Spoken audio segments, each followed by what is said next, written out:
You're listening to the Stellar Life Project podcast, the podcast for modern leaders who are tired of hustle culture and ready to invite more ease into their lives. I'm your host, Deborah Stellingwerff. I'm a master teacher and coach, and I'm obsessed with helping you avoid burnout, create a sustainable lifestyle, and still enjoy optimal success on your terms in your career or business.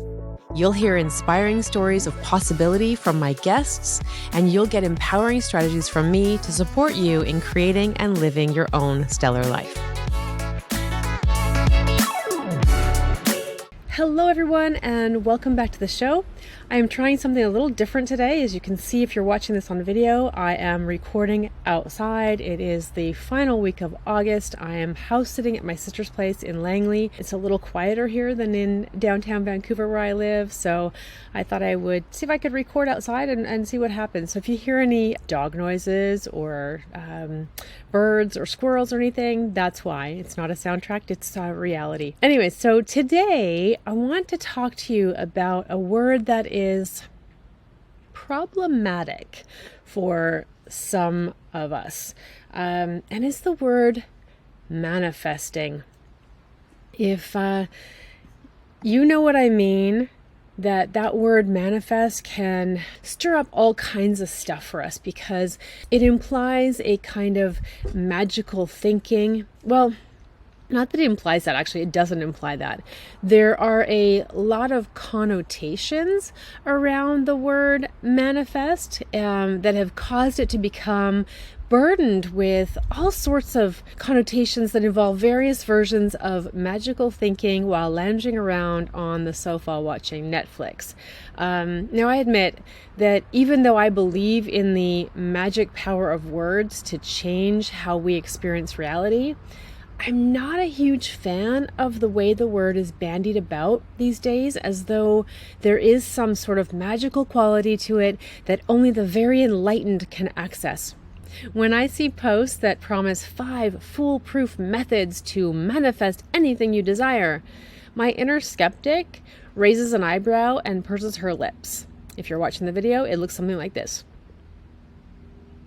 And, maybe it's the same for you. Maybe your skeptic rises up because you've tried this manifesting thing and, you sat there with your meditation and you just imagined really hard making something true.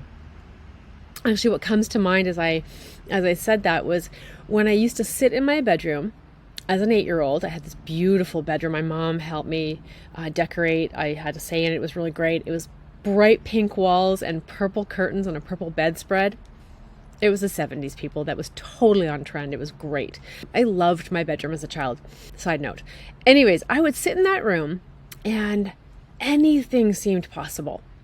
I believed that I could do anything, to the point where I actually sat there thinking, if I wished hard enough and I spun my ponytail in just the right way. Those of you who are watching the video, just for those of you who are just listening, you'll see that on the video I just spun my head because I was trying to spin my ponytail. If I could just spin my ponytail in the right way, that I could create magic. Or if I blinked in just the right way. So there's a show called I Dream of Jeannie, and then another show called Bewitched, and both of those shows were on replay when I was a child already, but they were pretty prominent and I saw them quite often, and that really sparked my imagination.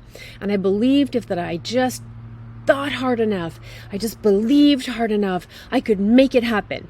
Now, obviously, I was never going to make myself become a witch or a genie.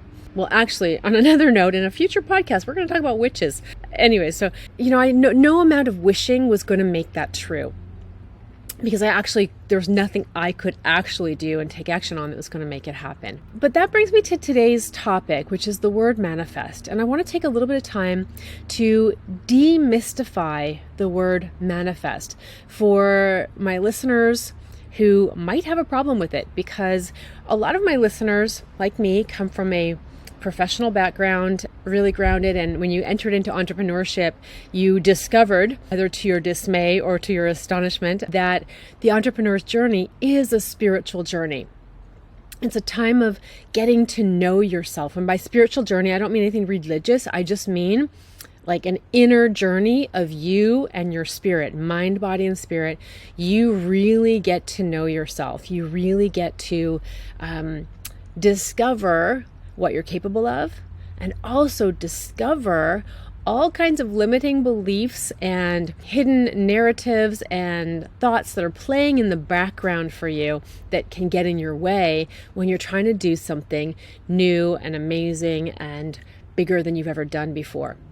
So it's important that we take this time, for those of us who are skeptical because of the way we've come into entrepreneurship, to just demystify that word manifest that you'll hear a lot in the entrepreneurial space, especially if you're listening to coaches. There are manifestation coaches, and there are people who that's their focus, is they will teach you how to manifest, which part of me just calls bullshit on that, because it sounds like I'm going to teach you how to create magic. And yet I know that it's true, because in some ways, I guess that's what I do as a coach. I help people manifest their dreams.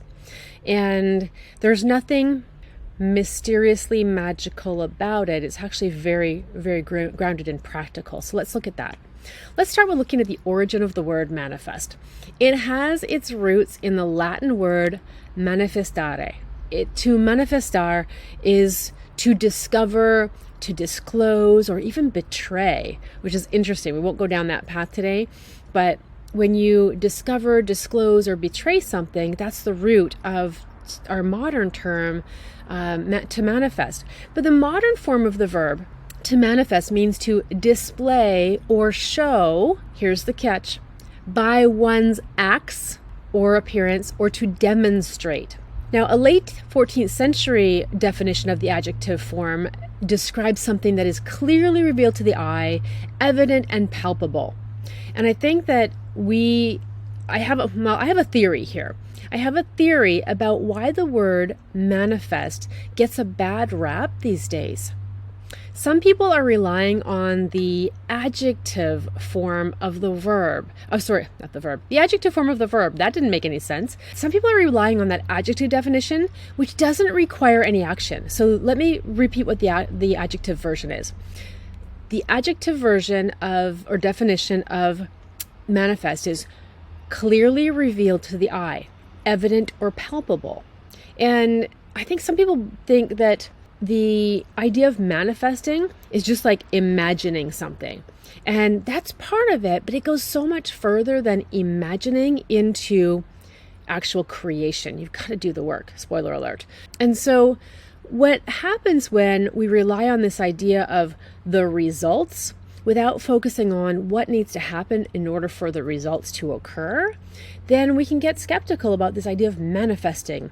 And it sounds like a bunch of people sitting around in a circle, singing Kumbaya and imagining their dreams, and then, magical thinking, like I did when I was 8 years old in my bedroom, thinking that I could become a witch or a genie by just doing the right moves with my hair or my nose to make myself magical. Now, it's so much more than that. And the key here is to focus on the verb to manifest. And to manifest, the verb actually is to display something by your actions. So to make manifest, to make real by your actions. Now, what this means is that you must act in order to get the results. In order to manifest whatever it is you're wanting to make real and make palpable. And before you act, there is a value in asking yourself some questions about what you want to manifest, why you want that thing, and what you're willing to do to make it happen. Now, if you've been around the Stellar Life Project for a while, you'll have heard me say successful people tell themselves stories about how things are going to go. I still stand by that statement. There's a ton of research summed up in Charles Duhigg's book, Smarter, Faster, Better, that demonstrates the kinds of results possible when you tell yourself stories of how you want things to go, how you expect things to go. And the key is to make sure that there's action in your storytelling, not just results. So I could sit here and say, I want $1 million business. I want $1 million business. I'm imagining myself with $1 million business. and then I turn on Netflix, or I scroll Instagram, or I make some microwave popcorn, and I do everything except an action that's going to move me towards the reality of having $1 million business become the reality. So that was a weird sentence. Sorry about that. You can tell that I'm not scripted. I'm just telling you what I think. So that took me off topic. So let me get back to what I was saying. So the important thing is that we tell stories that include the action in the goal, and that is the way that we will manifest or make real and palpable the outcome you desire. Stories that focus on the results with no attention to the action that you will take are fantasies. We want goals, stories that take into account the actions that you will take to get the results you want, and really clearly defined results. Those are goals. And we can manifest goals. We can't manifest fantasies. Me being a genie or a witch was a fantasy. Me growing $1 million business is a goal. It doesn't have to be a fantasy, but it remains in the realm of fantasy if we don't set specific action steps. So now we come to the part where I'm going to offer you 5 steps to manifesting your dreams. Now, these steps are not based on magical thinking, and each one requires your participation and you taking ownership of what you want to accomplish. If you're up for that, then let's go forward. If not, you can stop this recording right now. Okay, so if you're still here, I'm guessing it means you are up for taking the steps that are going to help you actually to manifest or make real whatever it is you're desiring. So the first step is to decide what you want. What do you want that you want it so badly that you will do anything to make it happen? That's the kind of desire you're going to need in order to actually manifest. So I want to encourage you here. Dream big. Allow yourself to want it. I hear so many people say they don't know what they want. And what they're really saying is, I'm afraid to really want anything because I might get disappointed. Well, guess what? No one ever died of disappointment. And that's a flippant comment, I get it, because I used to feel the same way. If I allowed myself to want it, then maybe I'll get disappointed. And, we are programmed in our families, in our culture, to avoid disappointment. I remember when I left real estate to become a coach, and my sister, bless her heart, my youngest sister said, maybe you want to just keep your real estate license just in case, to be safe. And I knew I wanted to be a coach, be a professional coach so badly that I was willing to burn the bridge behind me. And the bridge was my real estate practice, right? Or the ship, right? There's the story. If you want to take the island, burn the ships. And so I knew in order for me to be able to grow a successful coaching practice, I had to burn the bridge, or burn the boat rather, mixing my metaphors today, this fresh air. I had to burn the boat that was real estate, that could be some stability for me while I was building my practice. Because in order to really go all in, I had to be all in. The other thing that people are often saying when they say that they don't know what they want is that I'm afraid I might have to give something up in order to get what I want. Now, this may be true because every yes is a no to something else. I gave up my real estate business. It was successful. I had built quite a good database of clients, and I was well respected in the industry, and I gave that up to start over again. So every yes is a no to something else.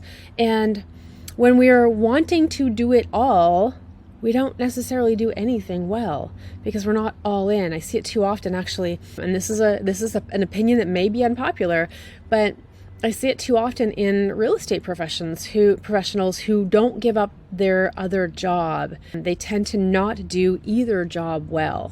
And so if you want to, whatever it is, now that being said, sometimes your job is what you need, like your job, if someone pays you a salary, is what you need to invest in your future business, invest in your future career. So I'm not saying it's right for everybody to quit their job, but at some point we have to decide, who are we going to serve? You can't serve two masters, they say, and where are you going to be all in? Because you won't get the kind of results you want from either of those things you're looking at or working on until you're all in on one of them. And so if any of these statements or something like it, right, that I'm afraid to really want anything because I might not get it, or I'm afraid I'll have to give something up, if either of those resonate with you, here's a question for you. If I asked you, do you want confusion and chaos or clarity? Everybody I've asked that question to so far has answered clarity. So you do know what you want. And if you're willing to maybe work with a coach or a mentor or an advisor and to go down that path and really be honest with yourself, because sometimes when we make choices about the things we want, there will be consequences, right? My husband didn't like it when I first said I wanted to go into coaching. He didn't understand it. There was a consequence to me choosing that we had to work through some conflict about the career change. Not that he's never stopped me from doing anything I want to do. And it put some pressure on a relationship because he didn't understand what I was doing or why I was doing it. He eventually came around because he's an open-minded, wonderful guy. And it still put some pressure on us to do that. And I know so many people who will avoid putting any kind of pressure on their relationship by making a change, right? Whether it's their family's expectations of them or their partners. And so if you're afraid of giving something up, maybe it's the peace in your relationship, I'm going to say to you that peace maybe isn't real, right? Because a healthy relationship can withstand you becoming more of you.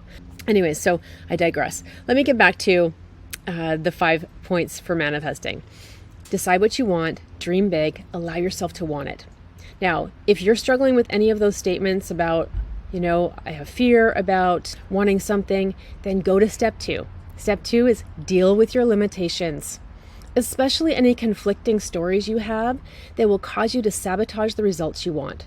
If deep down inside you believe you are not worthy or what you want isn't possible for you, you won't be able to manifest it. Okay, remember, manifesting is to make it real. It's not just to imagine it to be real. Number 3, act as if. Start telling yourself the story as if it's already true. I like time traveling into the future and telling the story from there as though it's already happened, as though the thing I've already want has already been created. And then I go back and fill in the story of how it happened. Kind of like a movie that has that dramatic opening scene and then flashes back to 72 hours earlier or 3 years earlier to show how the events came to pass. Like that. Try that for yourself. Act as if it's already happened and time travel into the future and tell yourself that story. Number 4, on my tips for manifesting, for making real your dreams and goals, stay grounded and vibe high. Now, to stay grounded means that you anchor yourself in your dreams with daily reminders. You might be able to hear the dog barking. I think my family members just came home. So you anchor yourself to your dreams with daily reminders. Concrete reminders will help you keep your eye on the prize. Now, I have Post-it notes all over my house. I also have crystals and polished stones with words like create and abundance stamped on them, hidden in purses, pockets, and drawers all over the place. And I come across them from time to time, and they remind me to stay grounded and rooted in the things that I'm creating. And when I stop noticing the Post-it notes, I move them, because after a while you'll stop noticing. So I'll move them around, or I'll change them, or I'll make new ones. Stay anchored with anchors, literally anchors that remind you to stay connected to your dream. Sometimes I make vision boards, or I print off an image, then I put them on the wall near my desk or somewhere where I'm going to see it regularly, the back of the bathroom door, something like that. And the anchors help me to stay rooted in my dreams. To vibe high, you need to meditate and practice mental fitness daily. This will help you to strengthen your positive intelligence, that area of your brain, the right brain actually, where your creativity, innovation, imagination, intuition, motivation, and empathy for yourself and others resides. Now, from that place, when you're in that most creative space, will help you to really envision and make your dreams real because you're being creative and innovative and you're accessing that part of your brain. Now, if you also make your story about how things will be as a part of your daily meditation, that will take you far as well because you're always holding it close. And when you tell yourself the story about how things are going to go, you will want to confirm that for yourself by the actions you take. It's a little trick called confirmation bias.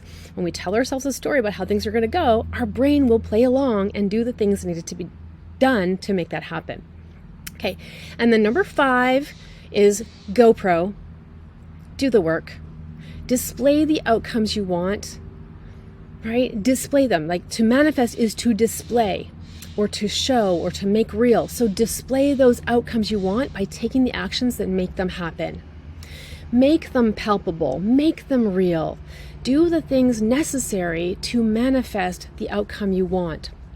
This means doing steps 1 through 4 regularly, as well as the actions required to move the needle on the outcomes that you want to see manifest. Right? Remember, manifest is to make real. Now, here's to you manifesting your stellar life. Take those 5 steps regularly. Decide what you want. Dream big. If you need help getting clear on that or releasing the limitations, get a coach. Talk to a coach. That's what we do. We can help. Deal with those limitations, especially the self-sabotaging ones. Well, all limitations are self-sabotaging, so deal with them. Number 3, act as if it's already happened. Tell yourself the story that this is a foregone conclusion. There is nothing going to stop you, which means you have to be really clear in step 1 that the thing you're choosing to manifest is absolutely something you are willing to do anything to make it happen. Stay grounded, vibe high, have a daily practice and have rituals around your dreams and goals. Daily practices for your mental fitness and your mindfulness. And then go pro, be a pro, whatever it is you're doing, whether it's running a business, writing a book, whatever it is, act like you're a pro. And that's it, my friends. I hope that today's episode has helped you to view the idea of manifesting in a slightly different way. It's not magical thinking. It's available to everyone. If you want to make something real, you've manifested it. In fact, look around you right now. Everything you have, everything you've created, you have manifested that. Everything you see it because you manifested it. Okay? There's nothing magical about it. Well, there is, but it doesn't have to be this magical thing out of your control. You did it. So here's to you manifesting your stellar life, because when you do, you will inspire others to do the same, and together we will make the world a better place. See you next time on the Stellar Life Project podcast.